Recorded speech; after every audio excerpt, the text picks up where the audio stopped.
ആരെങ്കിലും ഒരു നല്ല നാട്ടിൽ വരുത്തിയാൽ മജ്ലിസുൻ നൂർ തുടങ്ങി വെച്ചു, ഹദ്ദാദ് റാത്തീബ് തുടങ്ങി വെച്ചു, പള്ളിയിൽ സുബഹി നിസ്കാരം കഴിഞ്ഞിട്ട് കുറച്ച് അദ്കാറുകൾ തുടങ്ങി വെച്ചു, അല്ലെങ്കിൽ ഒരു നസീഹത്ത്.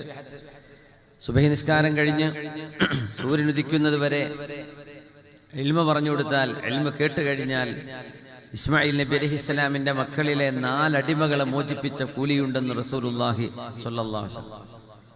ഉസ്താദുമാർക്കൊക്കെ സൗകര്യപ്പെടുകയാണെങ്കിൽ സുബഹി നിസ്കാരം കഴിഞ്ഞ പുരുഷന്മാർക്ക് ഒരു ചെറിയ നസീഹത്ത്, എല്ലാ ദിവസവും ഒരായത്തോ ഒരു ഹദീസോ ഒരു ചരിത്രമോ പഠിക്കുന്ന അവസരം.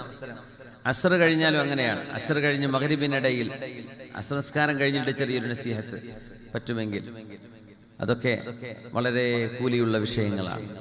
നല്ല കാര്യങ്ങൾ ആര് തുടങ്ങി വെക്കുന്നോ അവർക്ക്, ആരൊക്കെ അതിനെ തുടർന്ന് വരുന്നുണ്ടോ അവരുടെയും കൂലി ലഭിക്കുമെന്ന് റസൂലുള്ളാഹി സ്വല്ലല്ലാഹു അലൈഹി വസല്ലം.